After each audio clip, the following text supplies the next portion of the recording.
Welcome to The Jury's Still Out, a show highlighting and discussing all things having to do with law, trials, and juries. Your host is Mary Griffiths, a litigation consulting expert who has overseen thousands of cases in state and federal courts, and is a jury correspondent to discuss trial matters and media strategy as it pertains to jury selection and courtroom performance. This is The Jury's Still Out. Hi, I'm Mary Griffiths. Welcome back to The Jury's Still Out, where we talk about all things legal, trials, and juries. I am very excited and very interested to be talking about this next topic. We're in the middle of 2020, in the middle of this pandemic. This is one area that has definitely seen an uptick. And what I'm talking about is cybersecurity. Please welcome to the show my next guest named John Ansbach. He's a lawyer, but his sort of specialty is cybersecurity. He works for Aon Cyber Solutions, which investigates and handles huge data breaches. John, welcome to the show. Yeah, thanks, Mary. Thanks for having me. I'm excited to talk to you about this, and I've been very interested in watching sort of the pandemic, watching what's going on. Right. How have you seen sort of COVID-19, how have you seen this being used sort of as a weapon for cybersecurity issues against businesses or organizations? Yeah, well, and that's exactly how it's being used. I think to say it's a weapon is unfortunately very accurate. If you go back to March, when, at least for those of us here in the States, when this really, I guess, sort of hit all of us, maybe 15, 20% of any given business, people were working from home. But the majority of us were, going into the office Monday through Friday and Saturdays and Sundays. Right. And then all of a sudden, everything stopped and everybody said, or at least many said, don't come into the office. And within about a week to 2 weeks, maybe 3 weeks, companies had to find a way to take 20 employees, 50 employees, 500 employees. I have some clients that took 1,000 employees and said, okay, you're going to stay at home and we're going to provision you to do that. Right. And, for those folks who spend any time in IT, that type of a change would normally be a change you would do over 6 months, maybe longer. You'd plan it out. You'd have these charts and you'd have meetings and all of a sudden, all the IT groups in enterprise around the country were asked to very quickly migrate people to work from home. Some of them were given laptops. Some of them were told to use their own laptops. So you had this huge sea change in a period of about, a week to 3 weeks in March. And since then, people have had to try and find a way to do their day-to-day work in a whole different environment. So what you have, when you talk about how has it been weaponized, two things then. One is it's generally a less secure environment. So you have personal devices. Some people are using VPN, some are not. Some people are using good remote access tools. Some people are not. Most people are using their home Wi-Fi, which may or may not still have an admin password. The work from home in and of itself, including distractions, which you and I have talked about, in and of itself, that's sort of a less secure space. And then the second piece, particular to the attackers, is they know that this is a challenging time. They know this is a more chaotic time. And so attack activity has ramped up. I think one report I saw early on, a 600% increase in the amount of phishing emails that were related to COVID. Hey, get your latest COVID news by clicking this link, or somebody in your neighborhood has been identified as being COVID positive. We've traced it. You're in the impacted population. Please click here for information. So you have this sort of terrible 1-2 punch, this mass migration to work from home, coupled with this tremendous increase in attacker activity. And the unfortunate result has certainly been a much more challenging cybersecurity environment for people and the companies they work for. So here we are, we're going home, we're using our own equipment, which is a big no-no. Yeah. I mean, I know I've been guilty of that when it first started, but you raise a really great point. So they're putting things in that are sort of COVID-19 centric, and you were talking about like phishing emails and that type of thing. Is there any other like weapons that we need to be aware of? Well, I think, part of the challenge, again, for remote access, and in normal times, we'll call it, a wire fraud attempt. Right. You might get an email that looks like it comes from a controller or CFO or even CEO and says, hey, need you to send $50,000 or $100,000 or more, and we need to get this wire out today. And in normal times, even if you think that's a little suspect or odd, you get up, you walk down the hall to your CEO's office, and you ask her, hey, did you mean to send this? Is this a wire we're really doing? That's gone. And again, the bad guys know that in-person validation is gone. And so you see a lot of those emails coming in. There's no way to validate them. And unfortunately, people are using, whether it's their own laptop, more importantly, they're not securing their email in a way that we would maybe want to see. I mean, not to get too silly technical, but multi-factor authentication is something that is such a relatively easy fix. When you log in with your username and password, that's one factor. Most people, I think today, many if most, now have a second factor. Maybe it sends a text to your phone, maybe use an authenticator. But that tool all of a sudden becomes, 5-10 times more important because you can't validate in person. So when we've got people working from home now, we want to see multi-factor authentication being used. We certainly want to see what's called VPN, virtual private network, that is encrypting the traffic between you and your enterprise. To the extent that people are at home and they're using their home Wi-Fi, which I think we're all doing. Totally. Guilty. How many people have gone back to check on their router? Is the admin password still the same password that when AT&T came by and installed it, or whatever your Spectrum or whoever your provider is?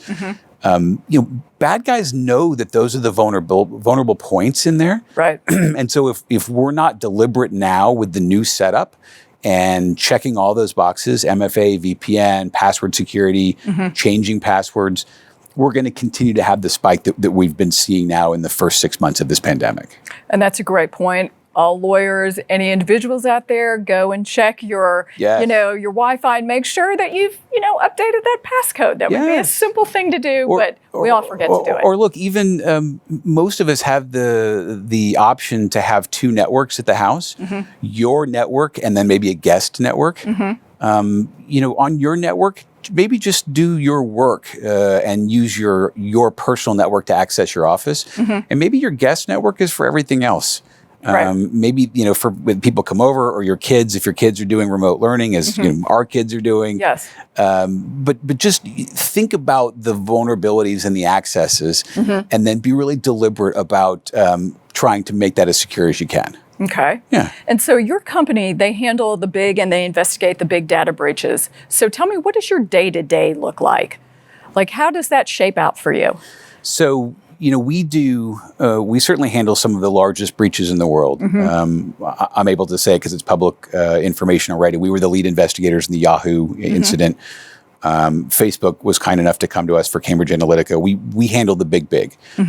But we also do, everything in between. My day-to-day, probably 80% of my work is helping people to respond to security incidents.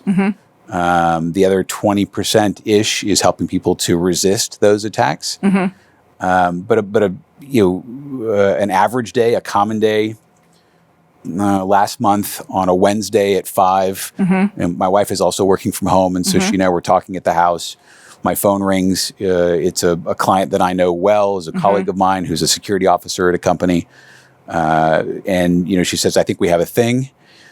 That was at 5. At 9 o'clock that night, we were done talking with my resources. My job is to get technical resources immediately put together, to talk through what we have and then put a response together. Some of them last, a week and a half, 2 weeks, email compromise.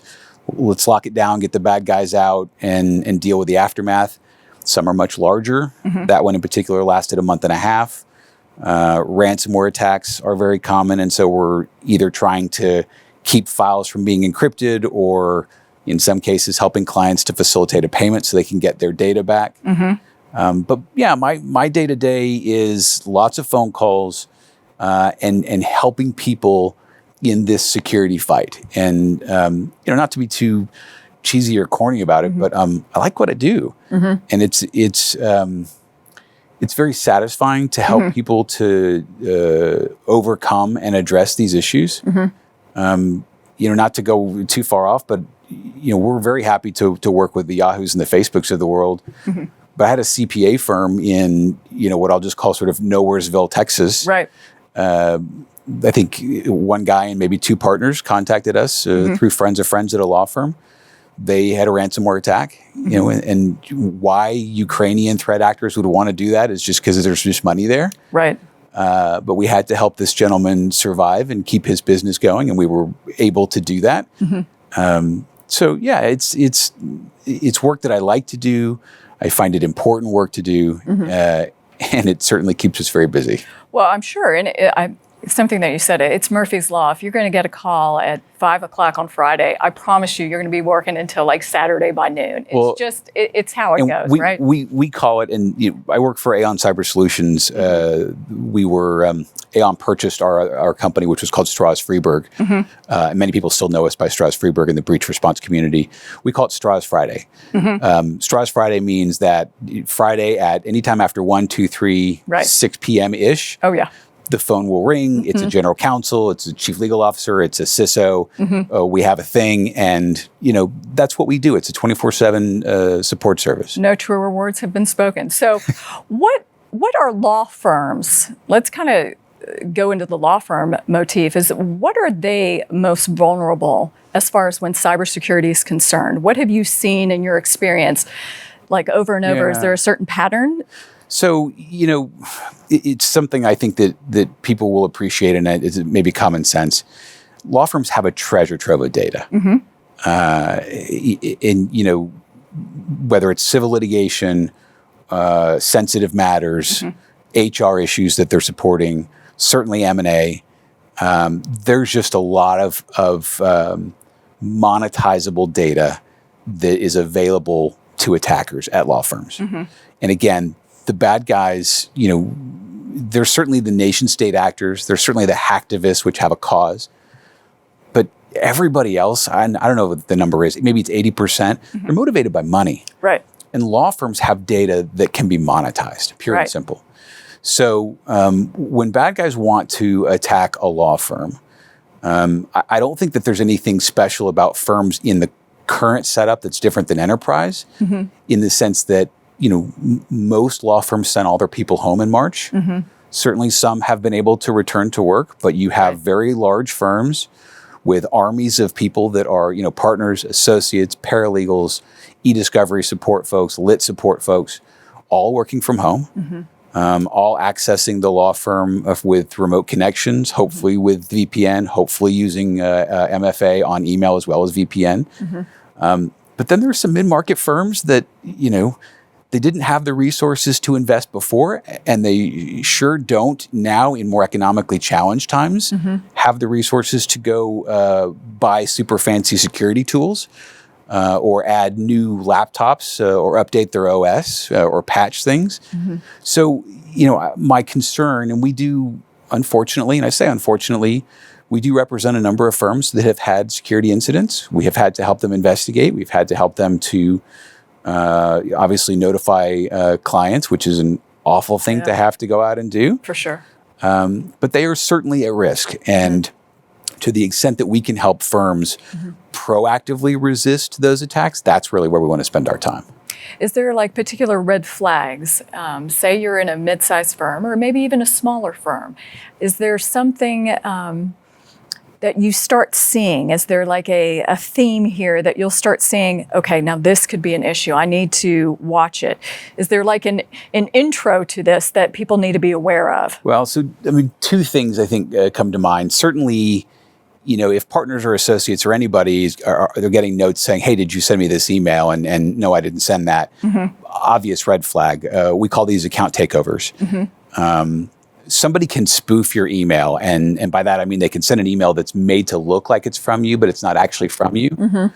What happens more often, and a more difficult attack to detect is when somebody actually takes over your account. They get your username and password. So when they send an email from Mary Griffiths, it's really coming from your account. They managed to get to your account and they're sending that email. And so, if I get your email, no way that I can know that you're not asked, that it's a North Korean attacker or a Ukrainian or a Russian. So, certainly if somebody comes to you, and we've seen this, you get a note and say, hey, did you guys send this? And all of a sudden you get a couple of clients ping you saying, hey, did you send this?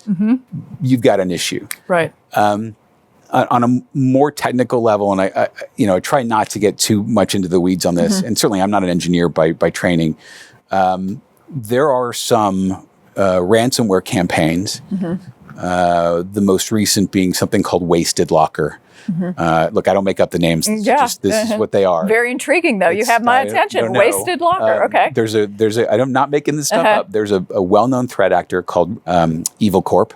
Evil Corp's been around a long time, and they occasionally produce new ransomware attacks with different types of malware.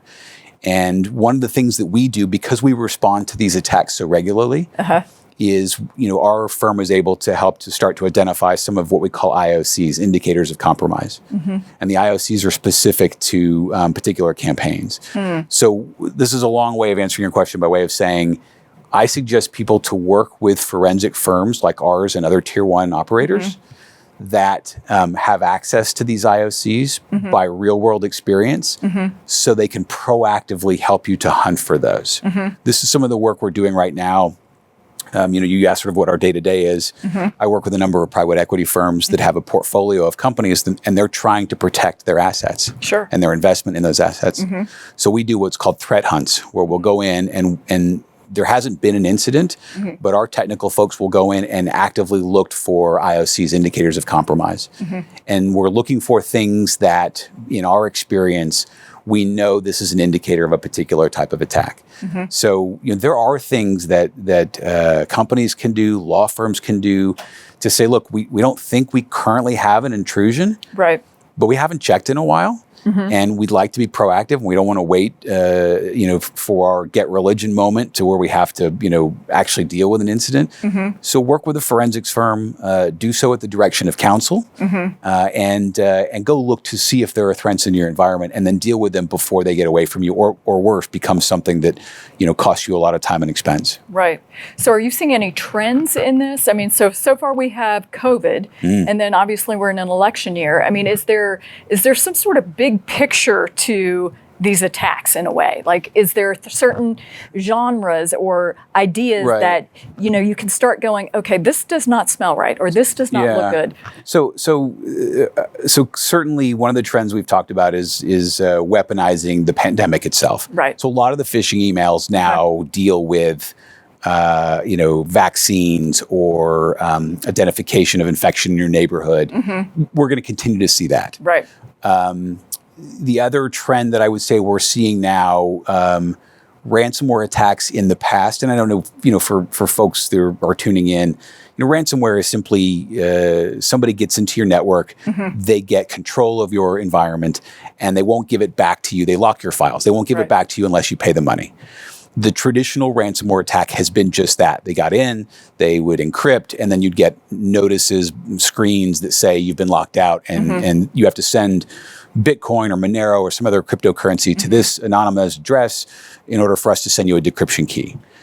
In the last, I want to say maybe 6 months, maybe 9 months, the bad guys have gone a step further, and they've done something called exfiltrate your data, which is a fancy word of saying they've taken it. They've pilfered your stuff. Right. So the bad guys will get into your environment, and before they lock you down and tell you they're there, they'll make copies of your file shares. They'll get into your spreadsheets. They'll get into your email and download PSTs that include Excel spreadsheets and financial data.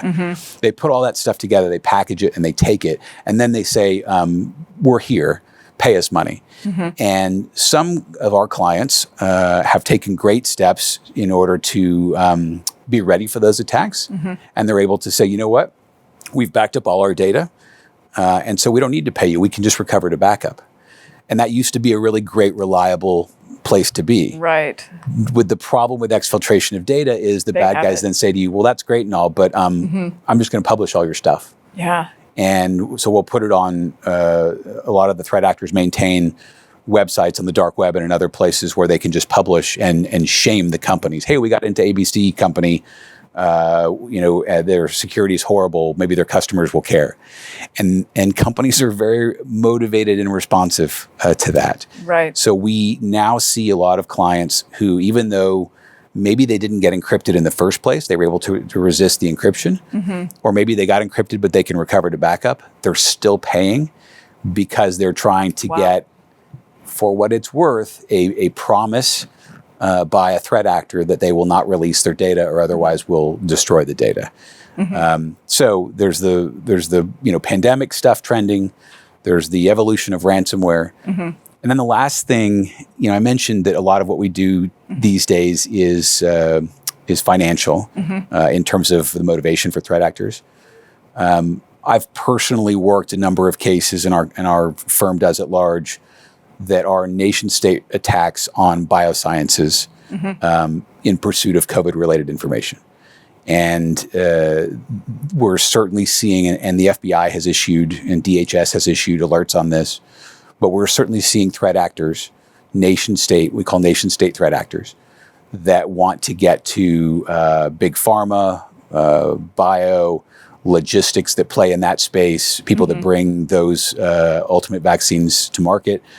All of that supply chain are being attacked by threat actors that want to get the vaccine to their people first. And so we have certainly spent a good amount of time unfortunately responding to some of those attacks for our clients, but certainly helping them to resist those attacks. You brought up a great point. I had never thought about, obviously, all the categories for ransomware, but the very fact that a threat actor could take your information and basically, of course, try to sell it back to you in a way, but who's to stop the threat actor from making copies to that and then selling it again? I mean, this crime can continue. Yeah. So, how would one kind of keep up with all that? So this is a conversation we have with a lot of clients. The client will say, well, how are we going to know? They're criminals. Right. So, the thought is, and the conversation basically is, we're going to pay these people, but how do I know they're actually just going to destroy the data? Right. The reality is, and this is apologies in advance, this is a twisted place where we play. The bad guys have every incentive to be honest. I'm going to say it again. It's a weird thing to say. I know. I'm like, wait, John, you lost me on that. Wait. When bad guys take your data, right, and then they sell it back to you, if they sell it back to you and get paid, and then they go out on the dark web and offer it for sale again, word will actually get around, because there are a number of us that do breach response. Word will get around that this particular threat actor is not reliable, is not credible, and will not follow through to protect your data for sale. And the next time that a matter comes in the door, right, and somebody says, "Hey, John, what do you this particular threat actor? You guys have seen them before." Yes, we have. If I pay them, what are the chances that they're gonna make good on their promise to? And I'm going to say to them, it's not good, because we've seen them resell this in the past. Right. The economic incentive for threat actors in the ransomware space is to actually keep them honest on their promise. It's not to say they always do, right, but it is to say that is the incentive, and for the most part, that's what we do see. So a criminal code of ethics, because they know that they can come back to this. They know if they ever want to get paid again for doing the same thing, that word's going to get around. And most of them message that. Most of them will say to their victims, "Listen, we this is what it costs, and we will make good on our promise because it's in our best interest to do so." Right. There is a backstop to that too. Something that we offer. We have a number of our other folks that do what we do in this space offer this, but for those of us that also do threat intelligence, there is deep dark web scanning that can be done. And so what we often do for our clients is, let's not just make the payment, but let's also go out on the dark web and be sure that A, it's not already for sale, right, or B, following a payment. Let's spend 3 months, 6 months monitoring to be sure for our clients and our customers that data doesn't ultimately get released. And those they're not terribly expensive endeavors. It's not generally areas in the web where you or I could go get to. Yeah. The dark web is not accessible, but by specific browsers and other implements. But for folks that do what we do and have threat intel capabilities, we have access to those places and we can monitor for that. And 6 months goes by and we're able to come back to our client and say, you know what, we haven't seen one bit of that data set exposed. Reasonable level of comfort at that point. Okay, so this sounds like there's so much going on that I'm almost, so as we start kind of ramping up potential virtual trials, so much more that could be at stake here than what I was even thinking before our conversation started. Is there something that we should watch out for? If we're having jurors come online and we're doing our openings, our closing, we're having witnesses, all of that, how are we to know that the jurors are maybe using their own Wi-Fi or secured Wi-Fi? I mean, this sounds like this could open up a whole can of worms for security reasons. Yeah, and as we've talked about jury trials and motion practice online, yeah, I guess there's two things. One, I mean, I don't practice anymore, but certainly my appreciation as a lawyer of 20 plus years, these are open public proceedings. Right. And so, what you can't do is you can't just lock them down on a WebEx or a Microsoft Teams or a Zoom, password protect. They do, as I understand it, still have to be open to the public. Correct. What I don't think you have to do is keep the video feed of that proceeding up past any length of time. I don't, the record in a normal time would be the stenographer and what you have down at the courthouse. As long as you still have that, I don't see why you would, if you are broadcasting the trial on YouTube by way of example, I don't know why you would want to or be required to keep that feed up, right? I think if the idea here is that somebody should be able to walk off the street, walk into a courtroom and observe a trial. Right. If you've done that by way of YouTube or other streaming service, then I think you should be done. The second piece, though, in terms of securing the actual participation, that's different. And there was a lot of conversation around Zoom as a tool back in March. Zoom went from this type of embrace to this embrace. We're all Zoom experts at this point. And Zoom, and we don't sell Zoom. It's not what we're in the business we're doing, but they did a lot of things between then and now to have end-to-end encryption. All these tools now at least offer the type of security that we want to see. And so what we're suggesting to clients, whether it's you're having a trial or a motion practice or a sensitive meeting, is you need to configure and use the tools appropriately. What you don't want, by way of example in a trial, is you don't want somebody to get a hold of the password to inject themselves into that proceeding and then scream something out to jurors that they can't unhear. And now you've got a mistrial. And so at least for the participants, the people that need to act as jurors or litigants or obviously the court, that small group should certainly be locked down so that you can't get intrusion into that, at least in that space. Right, or have like a juror, at a Starbucks thinking that they can log in and they're not using a secure Wi-Fi, they're using the Starbucks Wi-Fi. All of these things I don't think necessarily we're thinking about, but just in our conversation, these need to be elements that we start thinking about if we're really going forward with virtual trials. And I do think the courts, my sense is that the courts need to take control of that. It's new, so they're not going to all get it right out of the gate. But the courts need to be thinking about and probably instructing, if not litigants, certainly jurors, here's how you need to take care of yourself. Right. Public Wi-Fi not recommended. Right. Find a place in your home that isn't, open to distraction or other people that could be walking by or hear things. We need to be thinking about it, unfortunately, in a much different way, at least for the foreseeable future, till we can get back to whatever normal is whenever we think that might be. Right. Well, John, we may have to have you back because I still want to talk about clickbait and the emails that seem to always get us all. At least I'm talking for myself. But anyway, thank you so much, John, for coming in and talking to us about some cybersecurity. This is something that I know we're all dealing with an uptick of this. Until next time, thank you for coming in and listening. We appreciate it. Tune in to the next The Jury's Still Out, and you can find us on Instagram, Facebook, and YouTube. Thank you so much. Thanks for watching The Jury's Still Out.